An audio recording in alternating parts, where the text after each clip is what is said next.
हरे कृष्णा, राधे राधे। आज हम शुरू करेंगे 22वां अध्याय। तो चलिए शुरू करते हैं। राजा पृथु ने कहा कि हे नारद जी, आप कृपा करके मुझको यह बताएं कि वृंदा को मोहित करके विष्णु जी ने क्या किया और कहाँ गए। जब देवता स्तुति करके मौन हो गए तो शंकर ने प्रसन्न होकर देवताओं से कहा कि हे ब्रह्मा आदि देवताओं, जलंधर तो मेरा ही अंश था, मैंने उसे तुम्हारा। हरे कृष्णा, राधे राधे। आज हम शुरू करेंगे 22वां अध्याय। तो चलिए शुरू करते हैं। राजा पृथु ने कहा कि हे नारद जी, आप कृपा करके मुझको यह बताएं कि वृंदा को मोहित करके विष्णु जी ने क्या किया और कहाँ गए।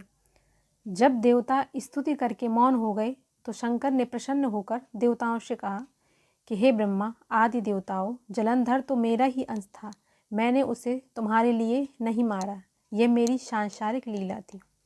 फिर भी आप लोग सत्य कहेंगी कि इससे आप सुखी हुए या नहीं।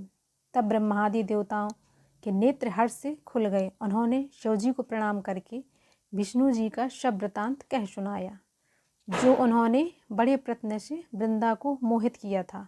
वह अग्नि में प्रवेश करके परम गति को प्राप्त हुई। देवताओं ने यह भी कहा कि तभी से वृंदा की सुंदरता पर मोहित हुए विष्णु जी उनकी चिता की राख लपेटे हुए इधर उधर घूमते हैं। अतः आप उन्हें समझाइए, क्योंकि ये प्राकृतिक चराचर आपके अधीन है। देवताओं से यह सब सुनकर शंकर जी ने उन्हें अपनी माया समझाई और कहा, यह सारा जगत उसी के अधीन है। उसी से मोहित विष्णु भी काम के वश हो गए थे, परंतु महादेवी उमा त्रिवेणी की जननी सबसे परे वह मूल प्रकृति का परम मनोहर और वही गिरजा भी कहलाती हैं। विष्णु जी का मोह दूर करने के लिए आप सब उनकी शरण में जाइए। यदि वे प्रसन्न हो जाएंगे तो आपका सब काम हो जाएगा। शंकर जी की आज्ञा से सब देवता मूल प्रकृति को प्रसन्न करने चले। उनके पास पहुंचकर उनकी बड़ी स्तुति की। तब आकाशवाणी हुई, हे देवताओं, मैं 3 प्रकार से तीनों गुणों से पृथक होकर स्थिर होती हूँ। सतगुण से गौरी, रजोगुण से ज्योति रूप हूँ तथा आप लोग मेरी रक्षा से यदि सादर उन देवियों के पास जाओ जो वह तुम्हारे मनोरथों को पूर्ण कर देंगे। यह सुनकर देवताओं के नेत्र खुल गए। वह भगवती का आदर करते हुए बोले, लक्ष्मी सरस्वती को प्रणाम करने लगे। सब देवताओं की भक्तिपूर्वक प्रार्थना से वह सब देवियाँ प्रकट हो गई।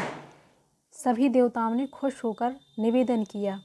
तब देवियों ने कुछ बीज देकर कहा, इन्हें ले जाकर दे दो, तुम्हारे सब काम सिद्ध हो जाएंगे।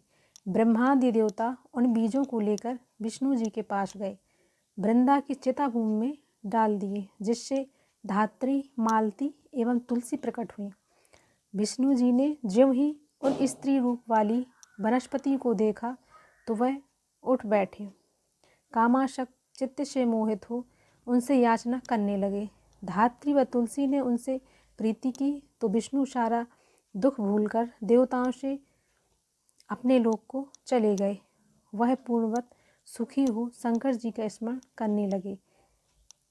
यह आख्यान शिवजी की भक्ति देने वाला है। यहाँ पे अध्याय समाप्त होता है। बोले वृंदावन बिहारी लाल की जय।